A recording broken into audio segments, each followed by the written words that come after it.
Bismillahirrahmanirrahim. Assalamu alaikum. Hürmetli televizyon görgüçler. Vaka ve mülahize programımızın 30. saniye görüşmelerini kızgın karşı alımız. Ben Abdullah Yalqın. Qadirli görürmelerimiz hemala ma'lum bolgandek bu programımızda biz gün tartibdeki en yeni meselelerini meyli qaysi sahada yüz bersin bu mesele. Şu sahanın mutaxassislerini, alimlerini vaqt-vaqtida taklif qilib analiz qilgan şekilde suhbat qilib kelyapmiz. Bugun şunun cümlesinden tünügün e'lon berganimizdek muhim bir qancha temalarda to'xtalamiz inshaalloh vaqtimizning yetgancha. Bugungi programmamizning aziz mehmoni hammalar tanishib bo'lgan hurmatli doktor Ankara Hacettepe Üniversitesi Tarix Fakültesi o'qituvchisi, shundaqla strategiya mutaxassisi ham Uyg'ur tadqiqot instituti raisi doktor Erkin Akram taklif qildik. Qimmatli vaqtini chiqarib ziyoratimizni qabul qilganligi uchun oldindan ko'pdan-ko'p rahmat aytamiz. Men rahmat aytaman. Rahmat. Qadirli görürmelerimiz programımız YouTube ve Facebook kanallarımız arkalı naq meydandan tarixlıyatdı. Ekranlarda çıkıp duruyatkan numarımız şundaqla ictimai uçur vasıtadaki alaqı vasıtalarımız arkalı programımızga alaqadar har qanday fikir taklif bolsa berişinglarni, suallarınlar bolsa soruşinglarni ümit qilamiz. Şundaqla köpligen qarindoshlarımızın foydalanishi uchun ham baharlab qo'yishni ham unutmaysizlar. Unda olsa deganimdek programda degan vaqtimiz yetgancha albatta shu yaqinqi bir qancha haftadan buyon nurg'un ishlamaydi Shanxay hamkorlik tashkilotininki Samarqandda ichilish masalalari bo'lsin. Bu Angliya ayol podshohininki meyitini dafn marosimlarida bo'lgan masala, Qirg'iziston, Tojikiston o'rtasidagi to'qinish, Xitoy Amerika munosabati, bu eng yangi masalalarni biroz paranglashib o'tamiz. Eng yangi masala bo'lganligi uchun 19 sentyabrdagi doktor Erkin Akram shundan kirgan bo'lsak degan programmaning beshida 19 sentyabr bu dafn marosimi o'tkazildi. Butun dunyodan nurg'un davlat rahbarlari, muhim shaxslar qatnashib nihoyatda keng ko'lamli bir dafn marosimi bo'ldi. Bu yerdamda nurg'un xabarlar, albatta biz xabarimizdan ba'zi Politico, CNN degandek xabar kanallarda Xitoyninki Xi Jinping taklif qilingan aslida, ammo Xi Jinping o'zininki muavin prezident boshliq vakillerini avatgan ham bu yerda. Lekin ham shu bizning shu adir Xitoyning Sharq Turkistonda yurgizayotgan shu irqiy qirg'inchilik masalasi, bu jinoyatlar sababli Angliya parlament a'zolarininki 7 parlament a'zosi deb xabarda berildi hamda bu.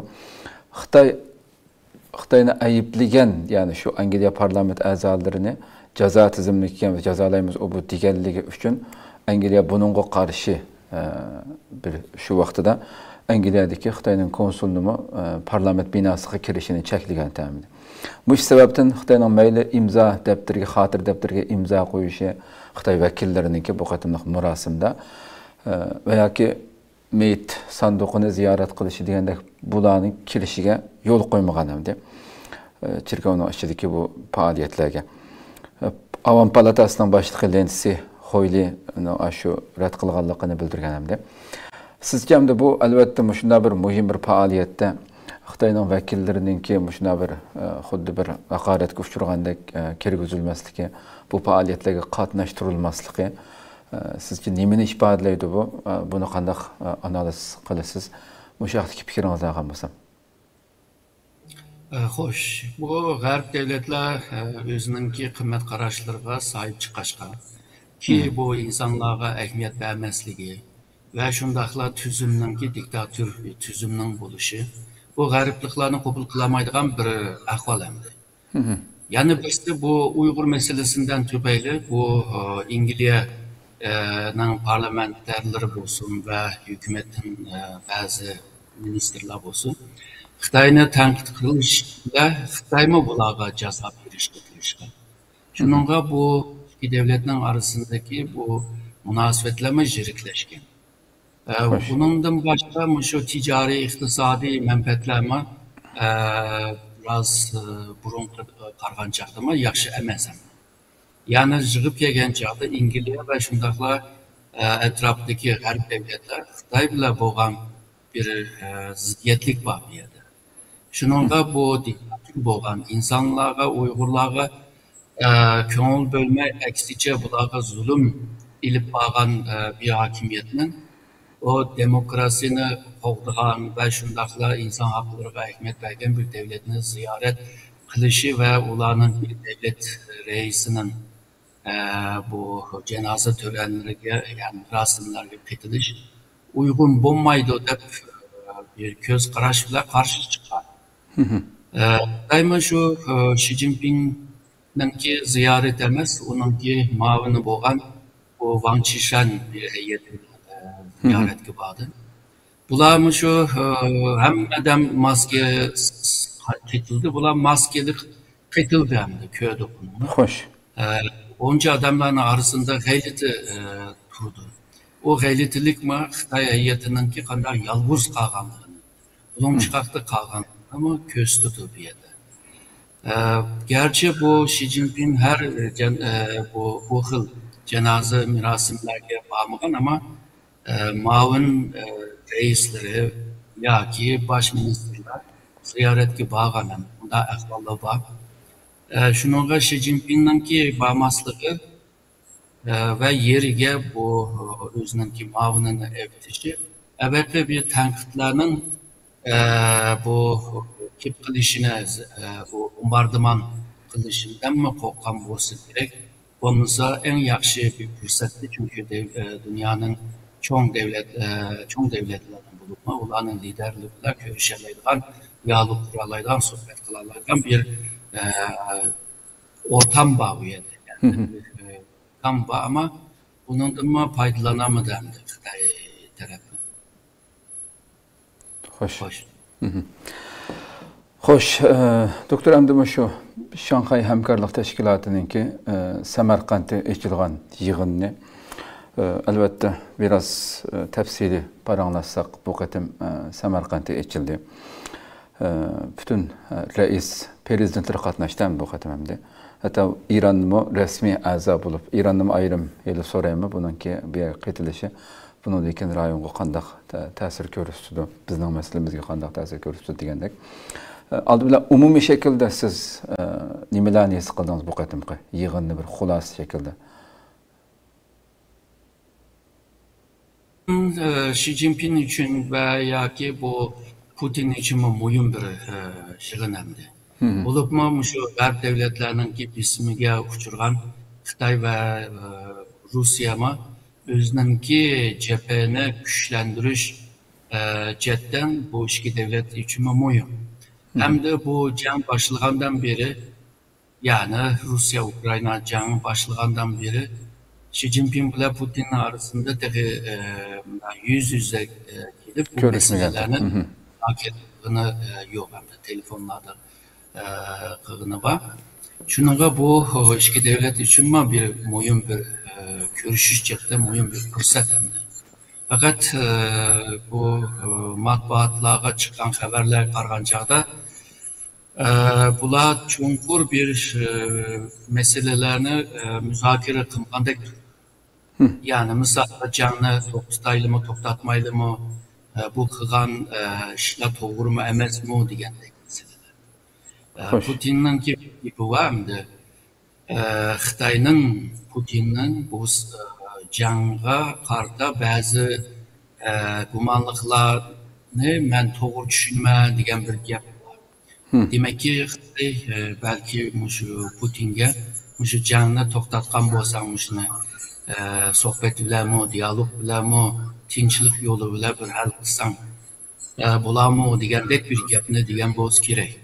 Chunki bu jangning boshlanishi bilan Xitoyga jiq ziyon kelyapti.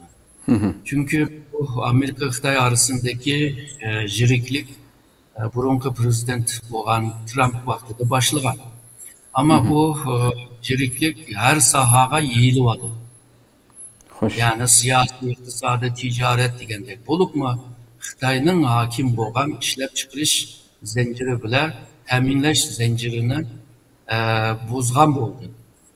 Ve Avrupa olsun, Amerika olsun Xitoyga şu iqtisadi jihatda beqinishlik ahvolni azaltishga tirishayotdi yoki Xitoyga beqinishni tamoman yo'qotishning yo'liga kirdi. Shunga Xitoyningki kelgusindagi tijoratiga nihoyatda cho'ng ta'sir bor. bu canının öz bu xil ahvalını teximi güçlendirgen bu. Çünkü Xitay Putin'i, Rusya'nı kollavadı da Garplıkla aşına düşündü ki iki devletin arasındaki ticari sumuma muşu çaydan beri her ayga kargancada üsüp minvadı. Demek ki Xitay Rusya Xitayga ondanla bir mal setvatkanlığını mı köstüdü bir yerde. Şununla bu can, hazırki can şu Xitay üçün faydası. Belki bu meselelerine müzakere. Bu da ki jığınga misalga siz degende İran'ıma resmi azal bulup onu kabul kılgan oldu. Şununla bu bazı diyalog devletlerini kabul kıldı ve hemmisini hesap kılınca 26 devlet var. Bu jığınga 14 devletten başlıklar geldi. Yani 10 devlet başlıkları geldi. Bu cidden digencada bu jığından kime çok bir ekmeti var. Bunun misalga Hindistan bazen özününki bazı bu ministerlarını evde. Enerji ministeri, taşkışlar ministeri. Ama bu da mı bu Modi'ninki özü bir vaz katnaşkan oldu ama Modi Xitayga şunçilik yakınlık körsetse mi bu da hem de iki taraftaki köreşkiniyor. Şurada bu Modi yani Hindistan tarafı biraz kam hissetken olsa gerek değil mi? Bu jığından fayda alamaz ceddinde değil mi? Özbekistan ceddin desek bu mu Özbekistan için muhim bir jığın oldu çünkü bunda Yavrasya boyunca 10 devletinin ki reisleri ve şundakla kalan bu devletten gelen 5-6 tane minister seviyede var. Organizasyonga qaraydigan bolsak, şunda yaxshi o'rlashtirib jığınlarını. Bir çatakmı çıkmadı bu Özbekistan'daki jığınları. Jığın zalı bolsun. Hemisiga bir ayrı jığın zalını o'rlashtirdi. Yani Özbekistan xalqaraviy bir çoğun jığında o'rlashtıralaydigan ve bunun da netice alalaydigan küçükge yani kapasiteye ilgi boğan ahvalma babiyet. Ama bu jığında yani burunqı okşaş yine G'arbga karşı, Amerika'ya karşı köp kutupluk dünyanı isteyimizdi. G'arbliklarınki xalıganca bir devletke kol silişine, içki işlerge aralashishga karşı çıkımız deydi. Hem de bir metneme çakalıdı. Bu Şanghay Hamkorlik Teşkilatı'na a'zo bo'lgan devletler bu a'zo her qanday bir a'zo devletga karşı faaliyet qilib bo'lmaydi. Bu aslında esas nizamnamesinde yazılı söz bu. Yani ikinci bir teşkilat edilip bu teşkilatda Şanghay Hamkorlik Teşkilatı'nın a'zosi bo'lgan devletlerge karşı qilib bo'lmaydi degan. Bu gap nereye bir bağlandı diyen çağda Türkiye'ye bağlandı. Çünkü Türkiye NATO'nun a'zosi. NATO ve Amerika ve Garp bu Xitay ve Rusya'ya karşı çıkışka NATO'nunki a'zosi bulup bu Şanghay Hamkorlik Teşkilatı'na a'zo buluşu bir yerde uygun bo'lmaydi degan ma'no mı çıktı? Hoş. Şununla bu budaklı jığında bir qancha kararname aldı. Şu açlık münasebetlik, şu ebey degan tedarik ve teminleş zincirini yeniden kesellikке karşı bir ilişki degandek esasen yani burunqı degan meseleler misalga iqtisadi hamkorlik ve terörizmge karşı hemkarlık. Bu da ama terörizmge karşı bir teşkilatı var Özbekistan başkenti. Onu mu bölüp kanca yeni bir müesseseni mi kurgan bu? Yani demek ki Şanghay Hamkorlik Teşkilatı müesseseleşişke karab miniyotganligini mi bu yerda ko'rgili bo'ladi. Xo'sh, xo'sh. Muşular. Xo'sh. Ko'pdan ko'p rahmat. Müşahidamda ismadir so'zingizda qistirib o'tgandek bu yig'inda oxirgi nimaga qarasak shu 40 ga yaqin hujjatlarga to'xtamliq imzo qo'yilibdi. Shuning ichida eng diqqat albatta bizning diqqatimizda eng ko'p tortadigan nuqtalar. Xitobnomada shu oxirgi xitobnomada Samarqand xitobnomasida davlat mudofaasi va bexatarlik sohasida hamkorlikni taraqqiy qildirish bu tamom doim deb kelayotgan gaplar. Terrorlik va asabiylik tarafdori tashkilotlarning bir tizimligini turg'izishni xohlaydiganligini bayon qilgan rahbarlar Shanxay Hamkorlik Tashkilotining terrorizm qarshi kurashga qarata tinchlikni qo'g'dash vazifasi doirasida birlashma harbiy manevr. Oxirini qo'yib turaylik. Hamma davlat hamda deydi bu o'zimiz terrorchi deb qaragan yoki asabiylikka moyil tashkilotlarning tizimligini turg'izib chiqib, shunga ko'ra muomala qilsak deydi. Biz nihoyat yaxshi bilamiz, Xitoy butun dunyodagi albatta vatanning ichidagi butun eng kichik bir ishnimi bo'libmi 11-sentabr voqeasidan keyin bu xalqaro terrorchi u deb hozirgacha bu safsatini setib u yerdagi butun eng vahshiy bostirishlarni bu ism bilan tirnoq ichida bostiryapti. Erkin dunyoning hamma yerda har qaysi davlatlarning qonuniga uyg'un shaklda har xil tashkilotlarni qurib faoliyat qilayotganlarmi Xitoyning nazarida terrorchi tashkilotlar hamda. Bu yerda bu tizimlikni turg'izib chiqayli degandan nimani o'qiymiz, kelgusida nima bo'lishi mumkin? Masalan, Turkiyami, masalan, Xitoy terrorchi deb qaraganni mana terrorchi deb qarab buni besim qilsam buning yoki taqaysan u bu degandek ish bo'lamdi. Buni qanday tushunamiz masalan? Buningdagi nishon Xitoyga nisbatan albatta bizlarga hamda. Aslında şu Toshkentda qurilgan terrorizmga qarshi tashkiloti shu vazifasini ijro qilish kerak. Ya'ni tizimliklarni terrorist tizimligini şeyde tug'izish lozim. Demek ki biraz çalı qilgan bo'lsa kerak yoki yaxshi qilmagan bo'lsa kerak. Bu bir sebep. İkincisi bu tashkilot kengayyotir. Esas bu a'zolar 9'ga chiqqandi. Bundan başka 3 bu gözetkici devlet var. Ondan başkaları hemisi şu diyalog devletler. Diyalog devletler ulanınki kanunlara boysunmaydı. Yani mecburiyeti yok yani. Mesela Türkiye.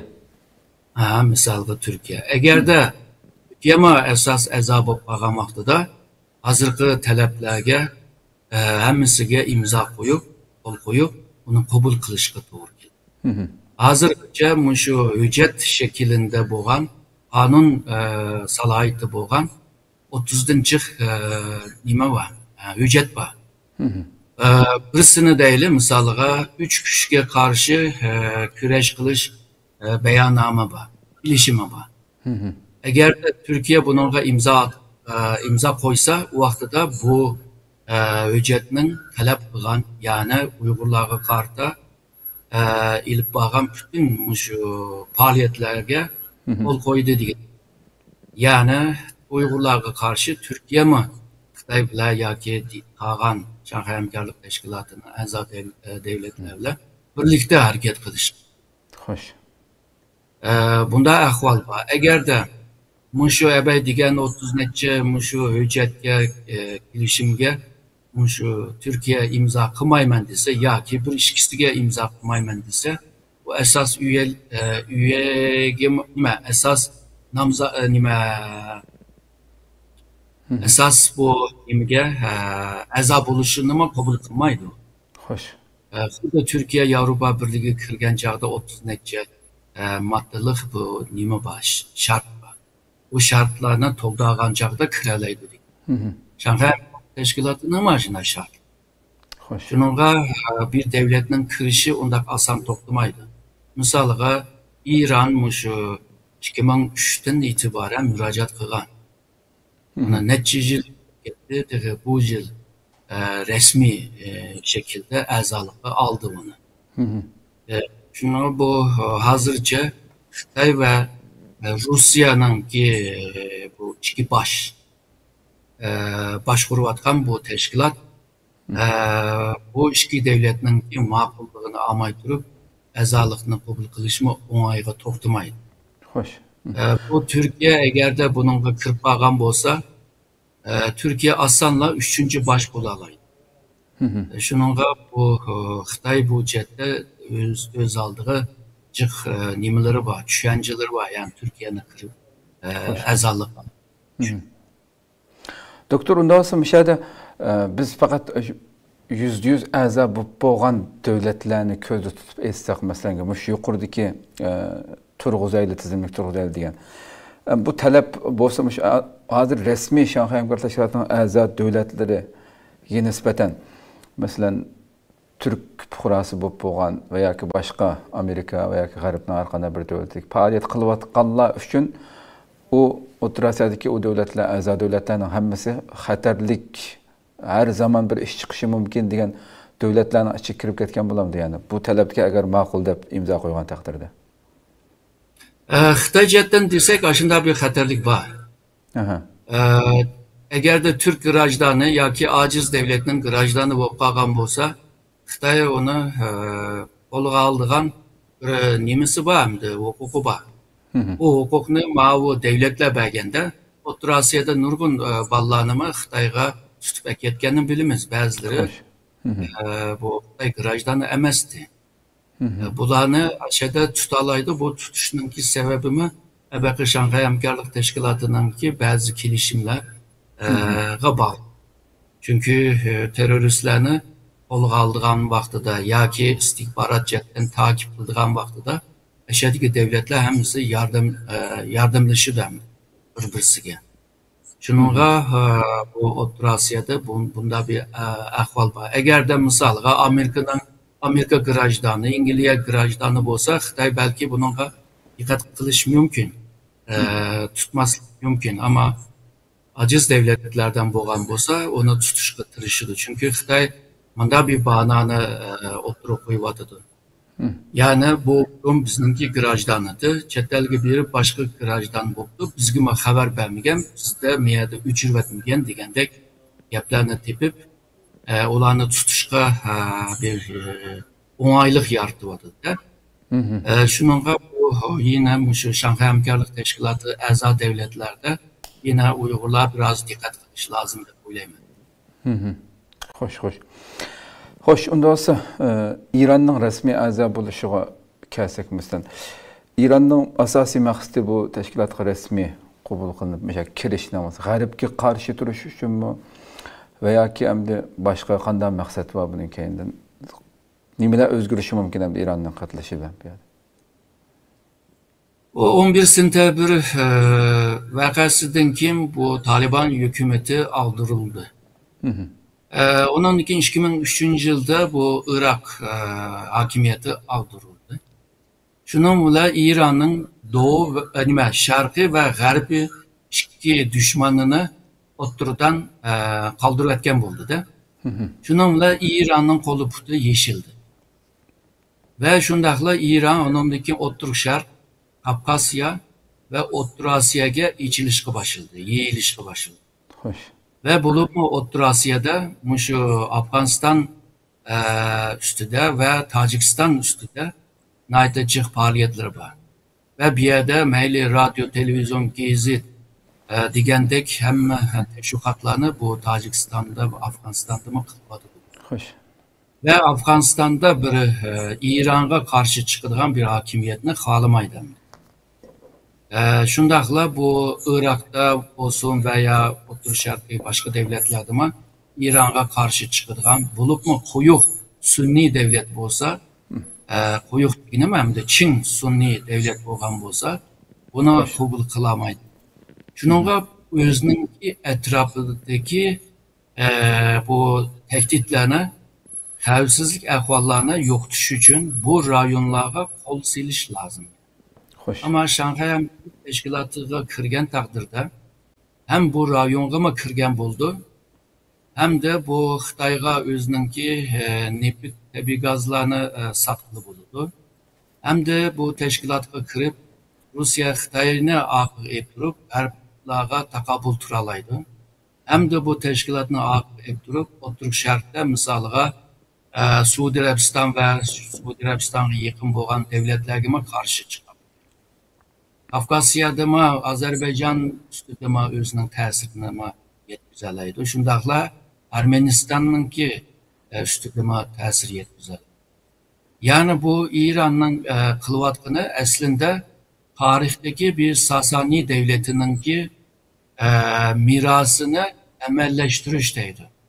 Hoş. Sasani devleti bu 640'da yıkıldı bu devlet. Onunki igenligen rayonlar Orta Asya'nınki garip tarafları, Kafkasya'nın bugünkü Azerbaycan'gacha olan Kaspir denizinin etrafıga ega bo'lgan ve şundaqla bu Hormuz otlug'undan shu Arab dengizigacha ichilgan bir yer.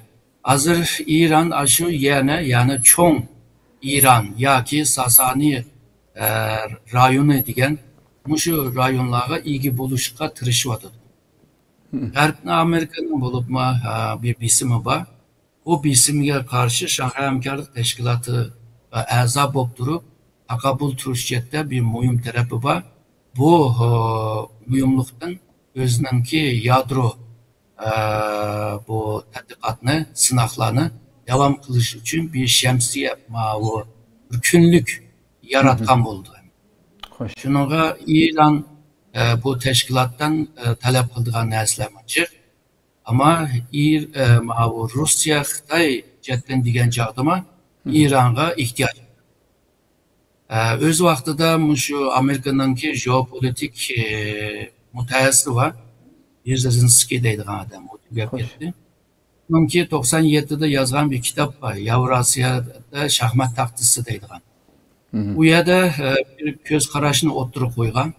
Agarda Amerika shu Yevrasiyada Rusya, İran, Xitoy uch bulunluq bir hamkorlik qurilsa, Amerika bu yerda oğlandı qilindi. Shuningga o İran bu yerda o'ynaydigan rolimi Xitoy va Rusya ichida o'ynaydigan rolmi ama cho'ng. Faqat arasında undaq inoqlikmi %100 inoqlikmi yo'q. Misal O'rta Sharqda Rusya bilan İran'ın menfaatleri o'xshash emas. To'qnashuvlar bor. Suriya meselesinde shunda. Xitoy bilan bir mesele yok çünkü Xitoy bu yerga jiq mablag' soldi. İran'a mablag' soldi. İran Xitoyni teriktirgan ishlarni qilmay shu tashkilot, shu Şanghay Hamkorlik Teşkilatı'nın ramkasida bu rayonga ta'sir yetkazish. Bugun Xitoy bilan İran O'rta Osiyoda balki manfaat to'qnashuvlar bo'lishi mumkin. Xuddi O'rta Sharqda Rusya bilan İran arasında bo'lgan. Xo'sh. Ko'p rahmat. Endi doktor Mishada Türkiye'ninki bu qatim shu yig'inda Prezident Erdo'g'anning shu oxirgi nishonimiz to'liq a'zo bo'lib kirish Şanghay Hamkorlik Teşkilatı'ga. Bu degan gapi hali uchib yurdi, ijtimoiy uchur vositalarida Türkiye'de bir nim bo'ldi. Sizce endi NATO'ning a'zosi bo'lgan bir davlatninki to'liq bo'lishi, a'zo bo'lib kirishi qanchalik mumkin? Kirish ehtimollik qanchalik sizce endi? Türkiye endi bütün NATO'ni qabul qilmasligi mumkin, ya'ni shunday bir ahvolda qanday sizga bu ishlarninki siz qanaqa qaraysiz masalaga?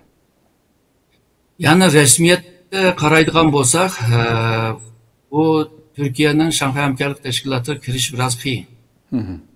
Abay degandek bu NATO'nun a'zosi turib, o Şanghay Hamkorlik Teşkilatı'ga kirgili olmaydı. Çünkü NATO Xitoy ve Rusya'ya karşı.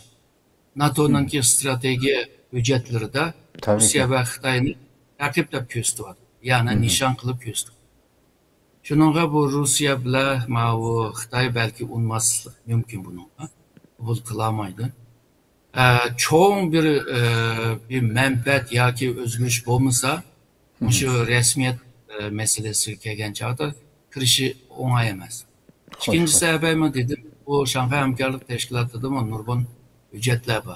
Buningga birdan imzo qilish lozim. Maddi o'qib chiqish lozim. Turkiyaga foydasi va ziyoni.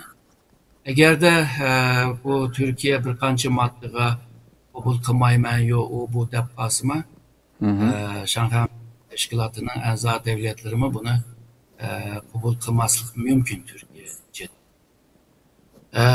Yani birisi bu Türkiye eğer de Şanghay Hamkorlik Teşkilatı'na kirmen dese, kirgen bo'lgan taqdirdimi, Xitoyning O'rta Osiyodagi o üstünlükni to'nigan bo'ladi. Unda bo'lsa o'zining Qozog'iston bilan Türkiye arasında sözleşip ondan keyin o'tirg'i chiqqan bir teşkilat var. Yani Türk Devletler Teşkilatı. Xo'sh. Bu Türk Devletler Teşkilatı bu Şanghay Hamkorlik ramkasınınki külengüsüde kalmamdı. Bununki bir tesir kalmamdı. Onda olsa kurmasanmamdı. Kurgan demek ki bu rayonlarda güçlük ve tesirlik bulman demek. Hem de bu neçe yıl evvel mi şu Orta Asya'daki birkaç devlet ve şundakla Moğolistan'dan getirişiyle bir harbiylerine yani jandarmalarının birliğini mi kurgan? Onunki şu nime fonksiyasını tehi hem oturgu çıkamay durup hazır Türk Devletler Birliği diyen teşkilat kuruldu. Bu teşkilat nima güçlü doğru ki. Yani bunda bir meseleler oturda tursa onundaki gariplikle Amerikalıkla mı onu kabul kılamay. Eğer de bir günü aşında bob kaldı değil Rusya ve Xitay mı NATO'nun azasını NATO'dan koparıp çıkıp yüzünün azası kıldığan takdir kılımen dese kılan takdirde belki gariplikle Türkiye üstüde nurgun oyunlarını oynaş mümkün. Yani Türkiye'nin iç havifsizlikten diplomasi icatdaki bisimler hemisi Türkiye'nin üstüne giriş mümkün. Yani ben alamıgan yerini sanğıma vermeymen de. Çünkü Türkiye'nin ki caylaşkan bu coğrafya orun stratejiye ehemmiyeti var. Şununla bu gariplikler bu Türkiye'nin bu Rusya'ya, Xitay'a birişini kalamaydı. Çünkü bu Türkiye'nin ki bu stratejik ornunun hude bu otellerinin ki bu turnike işi var o müddet darvaza. Bir taraf içilse yanı bir taraf yıkıldı. Yani mihmanxonaga aylanmış. Xo'sh. Bunda bir ahvalda g'arbliklar buni Turkiyani nimaga Xitoy va Rossiyaga tutquz qo'ymaydi deb o'ylayman. Bunun Turkiyaning nihoyi yani en oxirgi nishon mushu degan bo'lsa, belki nurg'un meseleler tugab, yo dünya tinch bo'lib ketib, yo düşmansız qolgan bir dünyada belki buluş mümkün. Ama bugünkü cihan bunda emas, Garp Şark arasında bir düşmanlıkla peyda bulur. Yani yeni yıldaki soğuk can başını vardı. Ertesi gündeki bulum şıkaktı bozma sık canıma başlaş mümkün. Bugünlerde Putin mi yadro kuralını işitme nimedeyse de vardı. Amerika komutanlardaydı. İşletsenle bizme karşılık birimizdeydi. Eğer de bu yadro kurallarını işletken takdirde bu yaşar tügeydi. İnsanlık mı tügeydi? Yanılmışında bir xatarlik. Bu teşkilat gaza, bu teşkilatı azat eden vakti de biraz dikkat kılışma lazım yani. Dikkat kılışma lazım. Türkiye 2003 yılının 1. ayda, 2. ayda Rusya ve Xitay'a müracaat kılgan. Şanghay Hamkorlik Teşkilatı hesap olmuş. Ne? Ama hazırca bunun da bir cevap yok. 2012'de onun denkin diyalog devleti de yani sohbet devleti de kabul kıldı. O çakası kildiğen çakamızı kilemediğen bir statü hemdi. Türkiye belki Garp'e karşı bir popoz işletkendeki bir ahval oluşumu mümkün. Yani bu da o Birleşken Devletler Teşkilatı'nın umumiy yığın qatnaşqanda güçlük üyəge berişini oylagan bolsa kerek dep oylayman. Eğer de ciddi kirmen deydigan ciddiyeti bolgan bolsa, bence 2003'ten beri kırışkan bolsa, bugünküce bir näsle boladı dep oylayman. Çünkü arlıkta bir taşlap koyup, arlıkta bir sözlep koyup, şundak kılıp kilivadıdı. Bunun Türkiye kırışıma kıyın, kırpasıma nurgun meseleler peyda buludu. Hem de Türkiye'nin ki iktisadi, ticari, diplomasi, teknoloji, terakkiyeti degендek nurgun sahalarıma cık paydası yok. Belki Xitay gibi meblağ silişi buluş mümkün. Ama Türkiye özü tırışçanlarını kösetse o meblağlarıma ihtiyaç duyulmaydı. Eğer Türkiye Xitay'dan meblağ aldığan yapını kımısa, bence Xitay oyluşup yerge meblağ saldı. Çünkü Şanghay Hamkarlık Teşkilatı'nın ki Garb'e içilişi Türkiye takımı. Hoş. Bu yeni İpek yolu stratejisime, kurukluktaki yoluma yani bir Türkiye takışı. Şununla Türkiye bile yakın bir münasebet kirişinimi Xitay xalaydı. Ama Xitay her daim davatqandek Türkiye bile münasebet bolgan vaqtida manda gaplarni deydi. Siyasi işyancılıkni paydo qilaylik. Demek ki iki devlet arasında siyasi işyence yok diyen. Hoş. Onun başka Uygur meselesi var. Bu meseleni Türkiye hızlı bir taraf ve emeli de bir taraf kılıvadıdı deydi. Hem de bizni kollayımız deydi ama Birleşken Devletler Teşkilatı'nda ya ki İslam Hemkarlık Teşkilatı'nda yine Uygur meselesini teşvik kılıvadıdı. Bu kanda degen devletler Xitay muhacetten tenkit mi? Şununla Türkiye'ye boğan işyancılıkның acizliğinden tüpeyli Türkiye ile münasebeti hazırgıca Türkiye'nin küçülgen bir seviyeye gelmedi. Hoş. Müşahede bir resim var. Doktor şunu bir çıkarsa kırnaşa ekran otursağa. Bu resim Türkiye'de hakikaten ciddi gulgulu kozgıdı. Her xil analiz kılındı. Beden tili bolsun, her birisinin çıra işbahlarından tatip nurgun söhbetler boldu bu meselede. Kanda mesela Türk Devletler Teşkilatı'nın gibini kıldınız. Onun bana kendi paranlasak, bu şu resimden siz nimelerini analiz kılısınız? Bir yerde birincisi bu Xi Jinping işini tüktükle kendi. Yani mayadakilerin hepsini taşlap koyup baldır kendi. Hoş. Xi Jinping'le modiyla mı yok fakat? Yalgızla 48 saat devam kıldı. Yani saat hesap kılsak Xi Jinping. Şununla bu meydanını başkalarına taşlap bergen tek oldu. Bu yerdeki sohbetlerde şu Erdoğan'ın ki beden tili bolsun. Kıgan sohbetten nime kandak sözlerini kıgan bilmeyme. Kıgan sözünün ki hemsinin dikkatinin tatkanlığını köstü var. Ama biz Pakistan'ın ki baş ministri'nin bir yerde gap kıgan çağdığıma başkalarıma onunla karşı. Onun resmini tabi nimige Pakistan'ın ki matbaatlarını köset. Yani baş ministrime müjdat tesirlik oldu. Ama bir yerde bir iki kişiye dikkat kılış lazım oylayman. Birisi Putin'in boynu kısılıp kalgandaki bir ahval var. Şu kol nimde otağan yerde pek çökep gitip koyalım. Bir xil ensreşinin, bir xil yardımga ihtiyacı var. Yenindeki bu Lushenko'ma yani Belarusya'nın bir nimsimi olanı aldı çıkıp durup yani bir arasında mesafe koyuşamaz, mesafeni azaltışının ki nimsimi var. Ama İran'ın reisi bu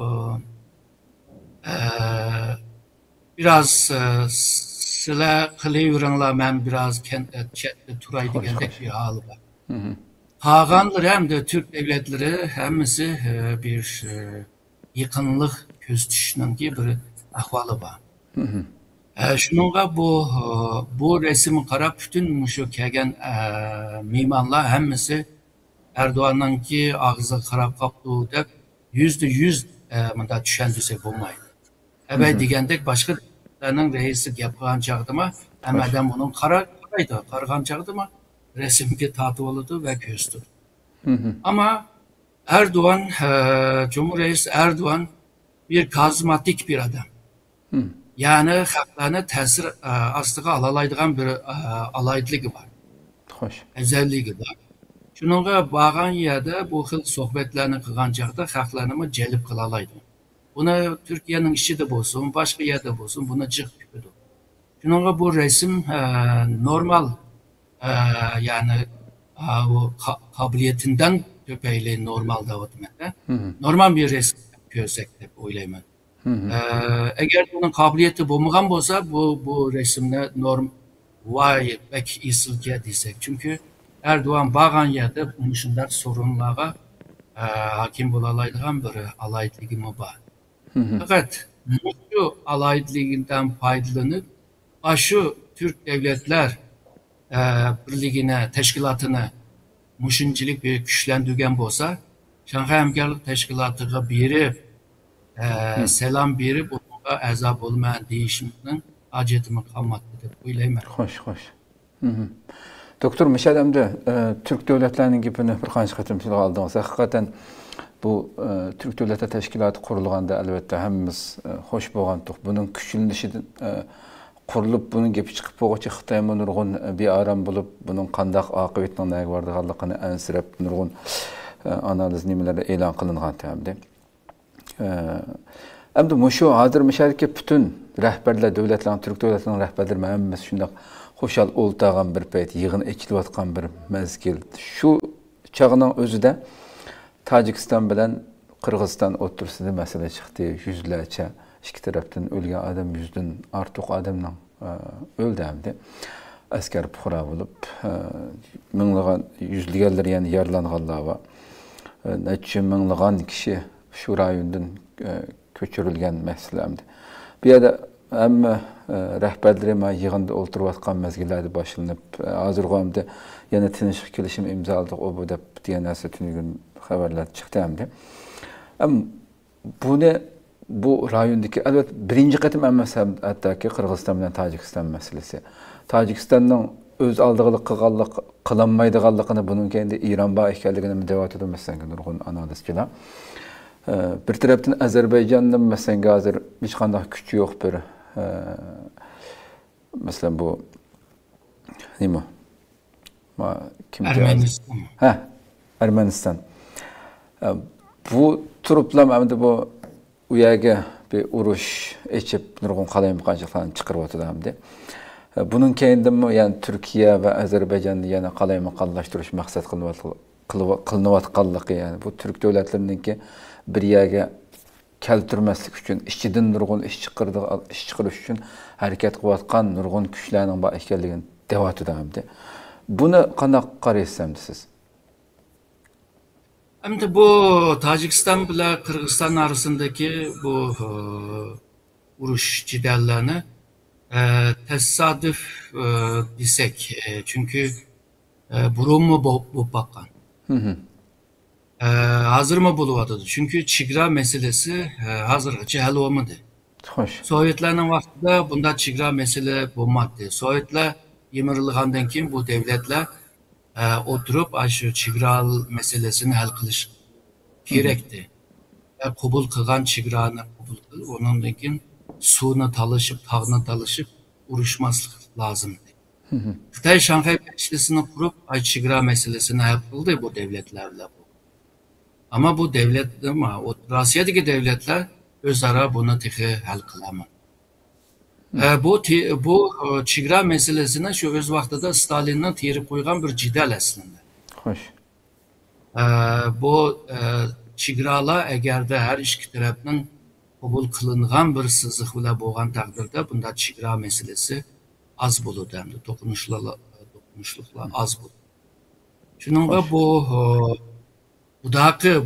Kırgızistan bile Tacikistan arasındaki bu cidalini Çoğun yerlerge bağlamayvatım hem. Çünkü tabii bir çıkıp bir ahvallar. Fakat Hamkarlık Teşkilatı'nın jığını içilgan vaxtıda bu meselenin çıkışı tabii bir ahvalda başka yerlergeme söylep apırdı bunun sebebini. Kandak diye. Ama Şanghay Hamkarlık Teşkilatı'nda meyli İran bolsun, meyli başka Rusya bolsun, ulağımı bundak bir çigra dokunuşlarını pek istemeydi de oylayma. Tabii. Şununla bu işini bir özara kilip hal kımısa başka devletler arlaşıp bunu hal kılışka tırışır. Gerçi Xitay burun mu şundaktı, hazır mı bu çigra vuruşu hakkında bir yapnamak kımadı. Bu devlet hem ise Şanghay Hamkarlık Teşkilatı'nın azası. Sen bir yerde hocayım bulumen digenden kin sen bu meseleni hal kılışka tırışma. Hoş. Şu bugün çıkıp bir tinçlikle hal kılanlar diyendek yapını kıldıyor ama Putin'in gibi hazır pek ötemdi, ötmemdi meselesi. Çünkü bunun ardışıdığan vakit fırsat mı yok Ukrayna meselesinden. Bundan başka haklar ya uğraştı, mancılık adam öldü, mancılık zembrek attı, top attı diyenlerine anlatıp para turvadı. Bu işi devletke taşlap koysa ulamı hal kılışı biraz kıyın. Hoş. Azerbaycan'la bu Ermenistan'la arasındaki bu cidalma tarihten beri bir cidal. Yakınki yıllarda Azerbaycan gerekli boğan yerlerine olga düşüyordu. Bunu Ermenistan hazım kılamadı. Şununla bu tatır koygan toprağını yani alımen diyen niyetten. O sözne bu belgen o nime Ermenistan Cumhuriyeti onun için kovlandı kılınmadı yani. Yani bu toprağını alırdık yerde bunu kollavadı. Ve hazır Fransa'da bolsun, Amerika'da bolsun, Arap devletlerde saylamga mı yakınlışı var. Bu devletlerde Ermeni nüfusu mu köp var. Hoş. Şununla bu devlette yaşayotgan Ermenilerimi özünün yaşayotgan devletinin ki siyasi yomlarını hareket kesilip Ermenistan'ı kollaş için tırış var. Şununla bu Fransa bolsun, Amerika bolsun, ziyaret kılken adamlar var, telefonlaşkan adamlar var. Bu Ermenistan'a bir cesaret belgen oldu. Hoş. Şununla bu da yani bir çigrada bir can geçişinin ki bir sebebi bu kaldı. Aslında dünyanın ki üyede bir yerde ançımınca bir canla çıkıvadıdı. Burunkudek Amerika bilim dese ya ki Birleşken Devletler Teşkilatı bilim dese toprak kaldıran ahvallar olmayıvadıdı. Çünkü dünyanın tüzümü halkara münasebetteki sistemler bozuluvadıdı. Yani fonksiyonları azalıvadıdı değil. Bu her rayonda bu hıl cideller asla çıkışıka başlavadıdı ve kelgüsünde mi köpü işimi mümkün de oylaymam. Mavu tügüse mavu başlap, tügüse mavu başlaydı digende. Bu dünyanın ki tüzümü ve halkara münasebetinin sistemi yenisini kurup olunca belki bunda ahvallar köp buludu dep oylaymam. Fakat evvel siz göstergen resim olsun. Türkiye'nin ki şu Orta Asya devletlerle boğan münasebet olsun. Türkiye şu arısı kırıp bu uruş cidalini toktutarlar. Çünkü Türkiye bizden oylamağan yerlerde uruş cidallerini toktatkan ahval var. Mesela Filipin diyen devletinin ki Müslüman bile o Filipinliklerin arasındaki uzun yıldan beri uruşunu Türkiye arlaşıp durdu. Hoş. Şunun Türkiye bu meseleye arlaşkan takdirde belki bu mesele hal buluş mümkün eğer de çigra sızıklanımı her iki taraf kabul kılgan çağda belki bu xil urush jang az buludu deyme ya ki yok buludu. Yani jığıp kelgen çağda O'rta Asya'daki devletler bir bütün halıga kiriş lazım. Yani devletini birleştiriş emez. Entegrasyon deydi bu. Entegre buluş. Yani birlikte hareket kılış. Eğer de bunu kımısa çok devletler hemisi kol silip bir yana tekimi malumattan kılıyordu. Ama Türkiye bir yana çoğarak bir rol oynaş lazım. Şanghay Emniyet Teşkilatı'na a'zo bo'lman yoki bu İpek Yolu strategiyaga a'zo bo'lman degan yerga yugurishning yeriga Türk Devletler Teşkilatı'na gerek biri o'zininki bu rayondaki gücünü, tesirini tiklash lazım. Hakikaten yani. Yani gayet zor bir güç var aslında bu devletler eğer de birleşip kalsa. Doktor Hamdi Mişade tünü gün Prezident Erdoğan belirtilen bu 77. nöbetlik umumi kurultuyda kılan sözü de yine şu erdayım kadar devamlı. Elbette hoş boğallar oldu, köngül yerim boğallar oldu diyendek bizden işimizde. Devamlı adette şu işbadın işiltüdemdi Prezident Erdoğan. Şu Uygur meselesini tilga alıp aldı bilen şu Xitay nazımının bütünlüğüne bir Xitay siyaseti ve iyilik hukuka kat'i zarar yetkizmegen asasda Uygur Türklerininki, Müslüman Uygur Türklerinin tüp hukukları ve erkinlikinin qoğduluşuğu sezgül qarayımız degan bir cümle işbadını işletti hem de. Bu işbadını hem de nemiş qamda davamlıq bəzilərim düşünü inkas yazdı. Nemiş ki davamlıq bu cümlenin ahırkı yerimi tamam da üstüdeki, baştaki yerimini devamlıq deyişki mecbur mu? Onu demey durup digil olmamdı mesela. Başka devletler mesela Uygur meselesi o bu degendek. Devamlıq üstüdeki ayın devap deyişi Xitayga qandaq ta'sir qilishi mumkin? Xitayga biraz Isma abay yuqoridagi bir so'zingiz dedingiz hamda. Xitoy murahas bir aram bu ishlardan. Hem biz kelib mana deysa, uniki u yerda yana Uyg'ur meselesi deb deysan deb Xitoy bir aram bulayotgan buludu deb deysan. Yuqoridagi gapni deb bo'lgandan keyin sizcha Xitoyga qilchilikmi ta'sir qilmasa mumkin bu gaplar? Siz buni qanday qaraysiz yani? Nima ish qilib buni deyishga majbur hamda? Xitay tarafı cık anlap gitti bu okşaş gapni. Türkiye'me zirikmey okşaş gapni değerli vatıdı. Ama oturlukta bir özgürlük yok.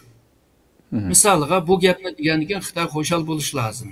Demek ki Şark Türkistan degan bir davani qo'llamaydi ekan. Yalğızla Uyg'urlarninki yaxshi turmush yashashni xohlaydi ekan. Deb Xitay bununla ishinib ve Türkiye'ye bir cevap verişi gerek. Ama Xitay'dan mı bunda bir gap yok. Türkiye mi dep zerikmedi. Okşaş gaplar. Deyişinin ki bir sebebi Xitay'ını bölüdüğün bir işini kımayımız deydi. Yani bu bir Xitay siyaseti deydi o. Aslında bir Xitay siyaseti degen bu ufkum Amerika'nınki Xitay'a karşı Tayvan için sözlügen. Yani Tayvan'ın ikinci devleti kabul kılmayman degen. Türkiye'ye bu gap kirgandan keyin xuddi Xitay'nınki zemin bütünlüğüne oğdap kaldığan manada davam. Aslında Tayvan bile münasebetlik bir gapdi. Bu xalqaro kanununki bir terkibi. Yani başka devletlerinin ki zemin bütünlüğü, iyilik hukuka hürmet kılış. O bütün dünyada bu xalqaro kanun bu başka bütün devletler bunu kabul kılıdı.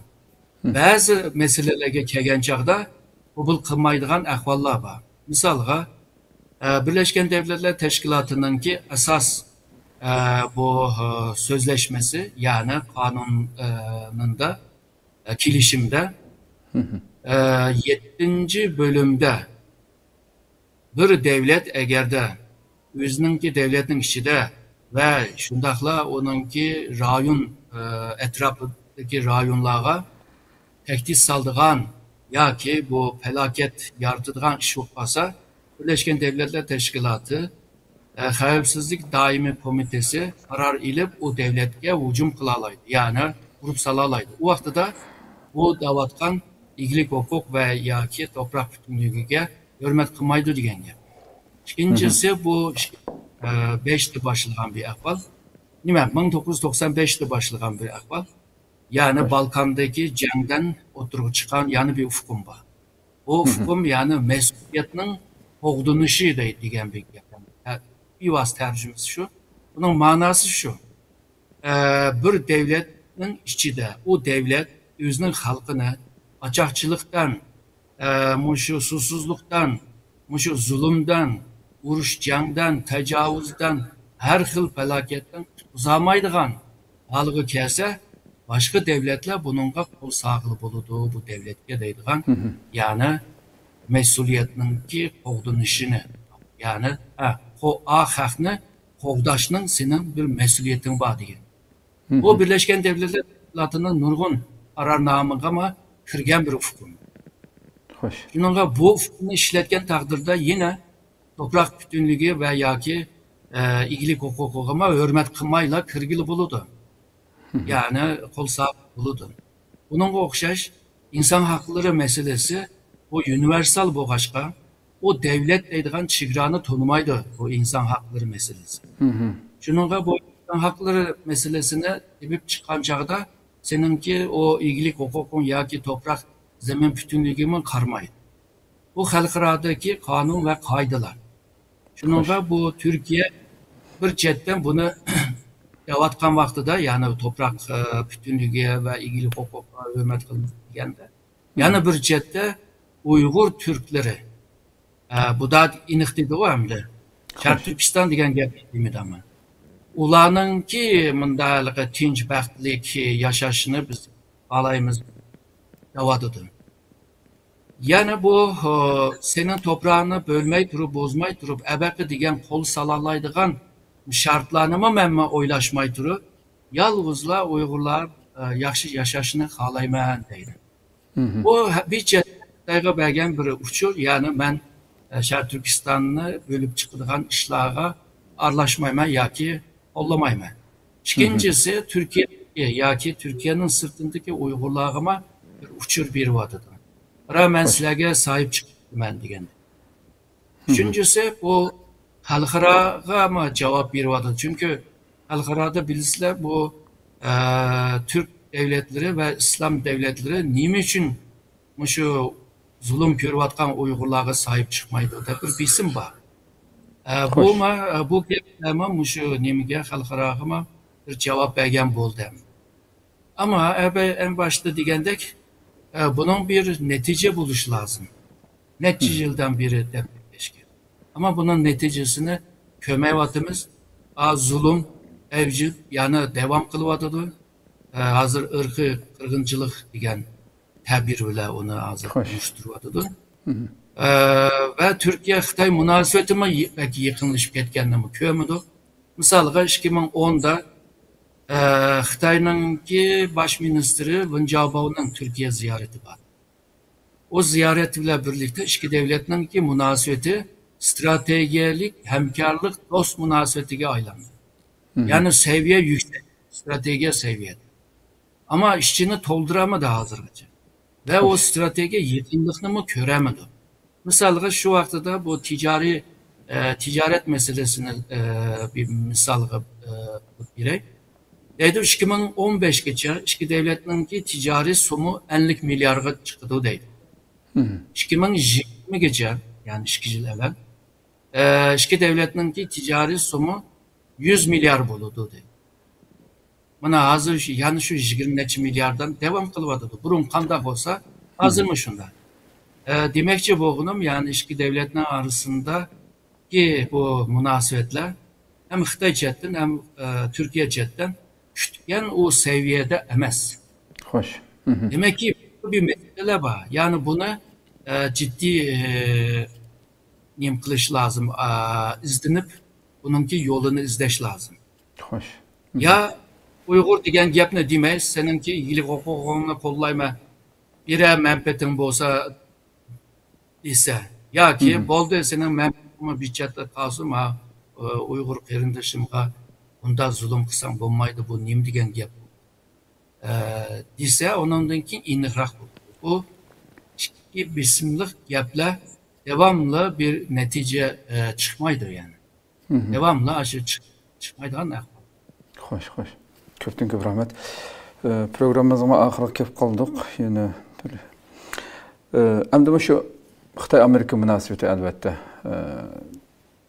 ciddi bo'lib Tayvan masalasidan ait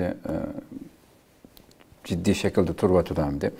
Devamlıq her iki tarafdan bayanatı, bulup mu Amerika'nın her bayanatı Tayvan meselesi de nəhayət Xitayın iğir bir aram qılıvatıdır. Pelosi xanımın ziyaretine gitti, xəmbək əvcəyə çıxdan bu məsələ. Muşu Amerika CBS kanalda Joe Biden ziyaret qılındı yaxında.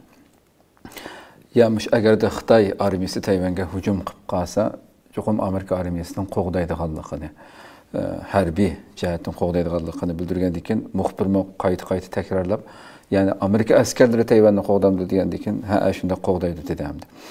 Muşu məsələyə, hətta bu qatımqı söhbətdə, Biden bilan ötküzülgən söhbətdə, bundan burun deyilməyən bir gəpni dedəmdi. Her qıtımda ifade bolğandikin Ağıstılam ya Ağsaray bayanat elan qılıb oldamdı. Ya biz asli prezident mandatı məşqdir, biz Amerika bu sübtümüzlə bir Xitay siyasını qollayımız o deb, lekin deb Ağsağa Tayvan'ı qoşub qoydamdı.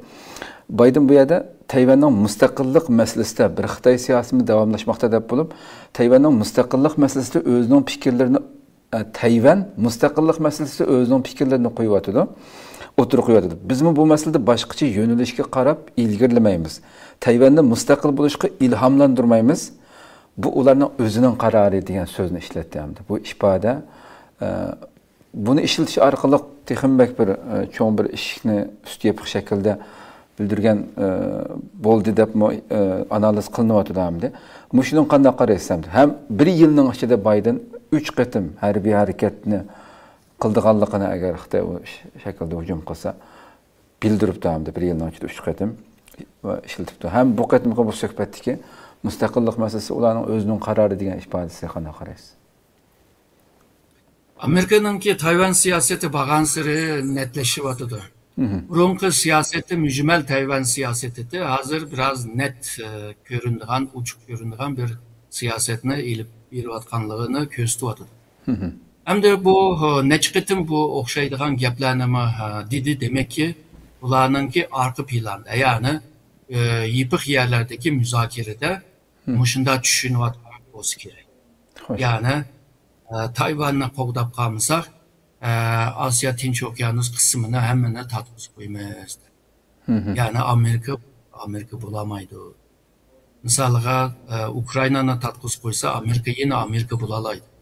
Ama Tayvan'la tatqız qoysa, o vaxtda Amerika, hazırki Amerika bulamaydı. Bu bir ciddi mesele.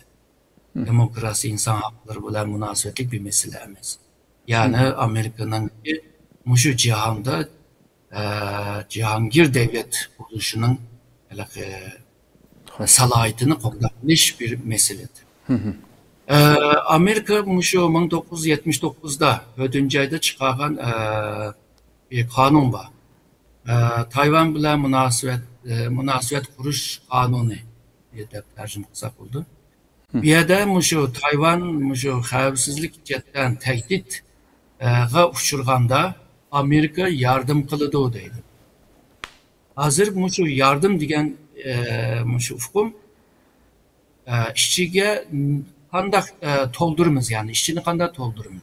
Hoş. Yani harbi evitip yardım kılımız mı? Kural verip yardım kılımız mı? Ya ki istihbaratta, radada muşu Suni Emra'daki istihbaratına ortaklaşıp yardım kılımız mı? Yani bu yardım kelimesi naytık işçi naytıken yani kandak koysa buldu.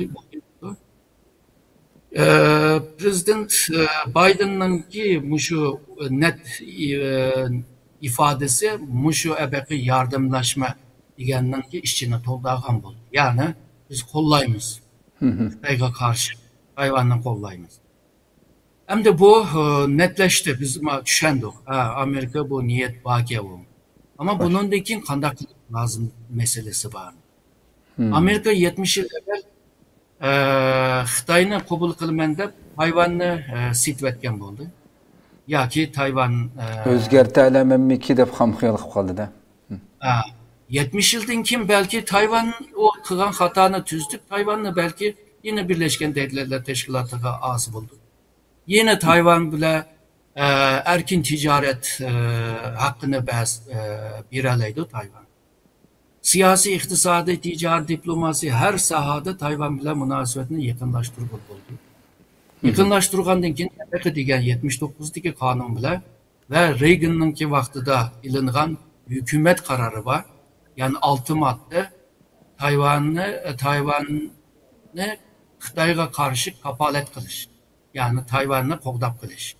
6 məxfi madde var. Ondan keyin Tayvan hakkında çıkaran yani 3-4 kanunlama var. Misalga şu kanunlara tayandırdıgan bolsa hazır şu Tayvan'a kural beriş, Tayvan'ınki askerlerine şu Amerika'nın kuralını işletildiğin askerlerini terbiyeleş ve Xitayga karşı kanda canlı ilip birişki terbiyeleş, hatta şu uçak gemisinde kanda can kılış ve suni emra ve radar sistemine kanda işletiş, Amerika'nın sistemge kirip faydalanış deganlarni üktüvadı da hazır Amerika başladı bunu. 2016'da şu Ukrayna'ga mı azraqdan bolsa degan hazır Tayvan'a şunu kılıp. Xoş. Yani Tayvan Amerika üçün kıymetlik bir yer bolgandan keyin öz vaqtida şu komutan MacArthur'nunki bir sözü var. Eisenhower mı şunu degan prezident bolgan adam komutan olma. Tayvan bir denizge çökmegen bir uçak gemisi deydi. Yani onun kılışı, onunla hakim buluşu, sahip buluşu Xitayga karta bir üstünlük kazanıqlı buludu deydi. O vaxtda soğuk can var. Tarixte mi şundaktı? Tarixte misalga Gollandiyalıqlar, Xitay kaçakçılar, şu Tayvan'a ilgi bolu bilip Xitayga Mançur imperiyasiga jiq avar sağa. Şununla şu Kangxi, İmparator Kangxi şu Tayvan'ı amıgıca şu cidaldan kutlamaydı gelmez de Tayvan'ı ağa. Ama Tayvan'ı ilip Tayvan'dan dünyaya içiliş gen düşüncede emesti. Yalğızlar şu Tayvan'ı igeller bizge hücum kılmışsın dep aşı niyet bile ağa. Keyin Japonya 1895'ten keyin pul töleşinki sebebinden Tayvan'ı Japonya'ya ötküzüydü. Məngü ötküzüydü. O kilişimde aşına yazıqlı. Məngü.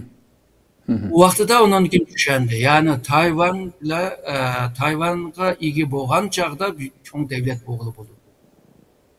Denizge içiliş. Şununla Tayvan Xitay üçün muyum, Amerika üçün muyum. Hem de bu muyum yerinin ki tabii ki onun kıymetimi yükseldi. Şununla Xitay'nın Tayvan'a olan bisimi köpegen sıra Amerika'nın kollaşımı şunçilik köpeydi dep oylayman. Ahire biri belki can bile hal kılışının ki ihtimalima buluş mümkün. Ama bu da Xitay'nın ki Taşqı İşler Ministri Wang Yi'nin ki bu Birleşken Devletler Teşkilatı'ndaki bazı görüşler, sohbetlerde Amerika bile bunda cidalleşişinin ki bir ehmiyeti bulmağanlığını, bu biri teximi yaman netice yaratganlığını söyler. Yani demek ki azraq bolsama Amerika bile yumuşaşının ki bir signalını beriyotgandek turdu. Ama bu vaqtincha bir ahval mı? Ya ki şu partinin ki saylama var mı o? Şu 20. partinin 20. Xoş. Bunu vağıca, Xi Jinping'in sayınıp boğuca devatkan yapın bunu bilmeyimiz. Ama ağan sürü Xitay'a karşı Amerika bir üstünlük kazanışa başladı. Yani Amerika'nın çekindiriş kabiliyeti yani sana güç küstürüp seni çekindir yani caydırma. Bu bir stratejidir. Bu işe yaravatkan da görünüyordu. Yani seni çekindir. cette bir işki yaravadıdı. Misalga Amerika'nın kimileri, parhutları bir neçe qitim şu Tayvan boğazından öttü. Burun ötken bolsa Xitay qaqşap saran olup gider. Matbaatlarda toldurub bitadi. Yaqin zamanda toldurgani yo'q. O'tgan kunda Amerika bilan nimaningki Avstraliyaning kemisini o'tdi. Yana onunğa jiq vaqramayotdi, jaqramayotdi. Şunu qargan chaqda Xitoyning ichidimi bir o'zgarish bo'lishi mumkin yana Amerikaga qarshi. Belki tushunayotganda Amerika bilan dushmanlik bo'lish Xitoyga bir foydasi bo'lmaganligini o'ylayotgan bo'lsa kerak. Ya abay degandek shu qurultayni o'tkazmoqcha qilayotgan bir vaqtincha siyosatni. Uni shu qurultaydan keyin Xitoyningki partiya qurultaydan keyin va kelar yilning 3-oydagi xalq qurultaydan keyin Xitoyning siyosetini, Amerika siyosetini onunki asta-asta bilalaymiz. Ama Amerika jihatdan 2017'den itibaren Xitoyni bir raqib deb ko'rishga boshlagan. Xo'sh. Ve bugünküce aşı izcil o'xshash yo'lda, o'xshashsizlikda devam qilyapti. Demek ki Xitoy qanchalik o'zgarsin, Amerika bilan Xitoyning arası burunqidek, yani stratejiya, hamkorlik, sherik devleti degandek seviyelerge kelishib qiyin. Artık o noktaga kelish, o seviye kelish endi belki bir Kelemiyorsun inşallah. İbret alan inşallah. Bunçilik bu mahluklardan hiçbir şekilde insanilikten ve bu dünyadaki bir yan kabul kılınan bu ahlaki bu neslerin hemmesinden mahrum bir millet ikenligini bilen inşallah. Yani aldansı yeni aldın duamda. Eğer bir yan ağınşıp bir yerde cim turpagin bilen tügün yeni kıldığını Xitay devamlıq tarixten bir yan. Biraz güçlengendikini kıldığımda. En ahırkı sualım doktor, tügestek şunun bilen. Hem şu vatanimizdeki eğer kırgınçılık devam kılıvatıdı.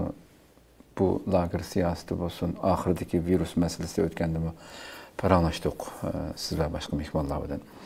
Bu aç koyuş günden günüge hazır ta Qashqar otelligim bir yanım qamal qılıvatqanlar uçurlar kelyapti.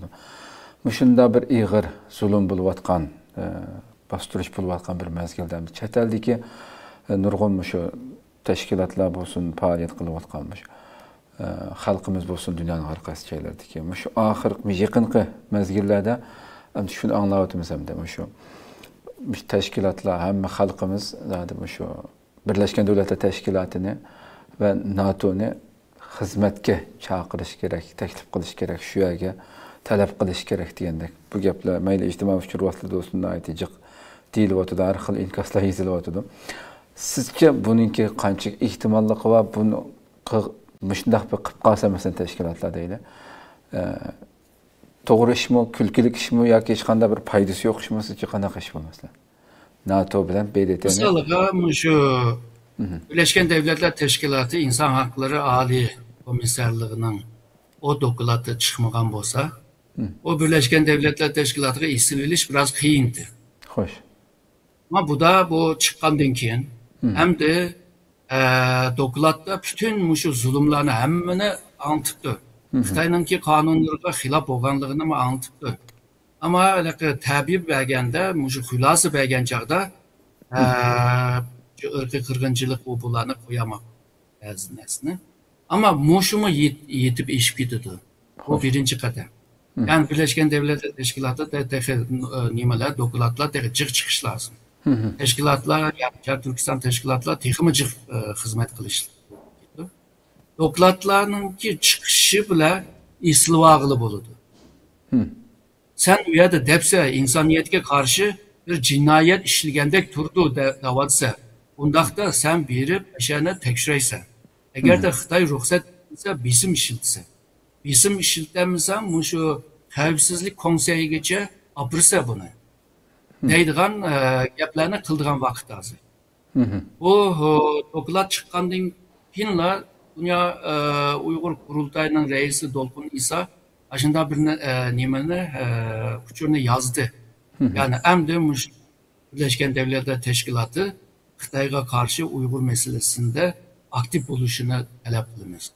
Olmasa aşı Birleşken Devletler Teşkilatı Xavfsizlik Daimi Konseyi'ge bu meseleni müzakereye ilanladı. Gün tertibi ilanladı.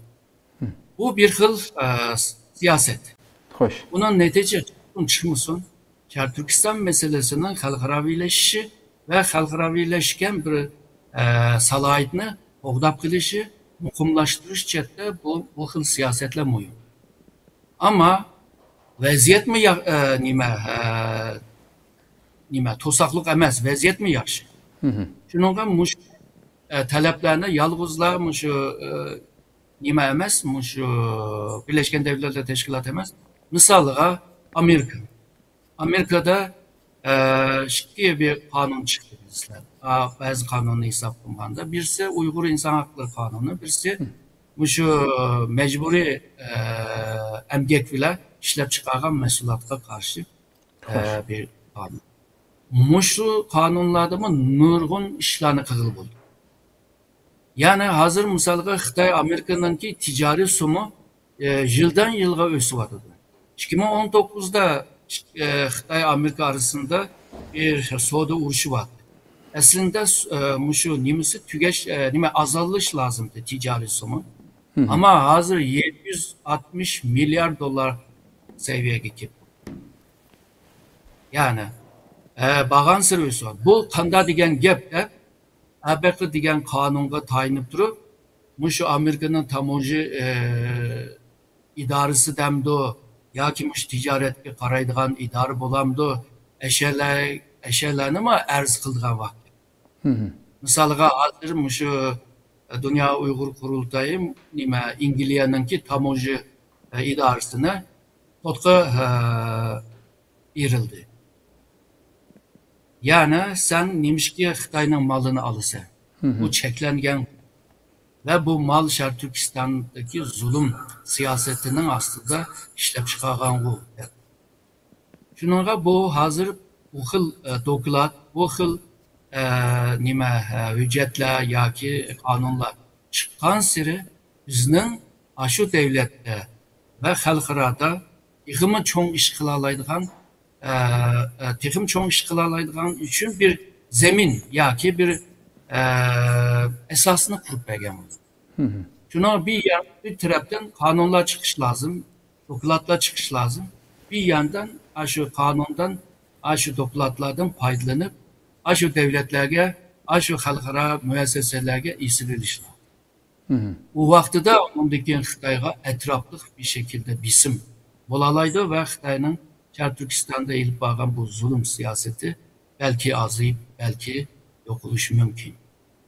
Tabii bu teşkilatlarının ki esas nişanı yani nihai nişanı eşeğdeki zulümünü kaldırıp düşemez. Xoş. Bu yerde her bir devletinin ilgilik hukuku boğan her bir devletinin kuruluşunu esas nişan kılmışlar. Xoş. Bu aşı müstakil devletinin karab doğru mangan yoldaki bazı faaliyetler hazırlık kılıyor. Aşına görüş.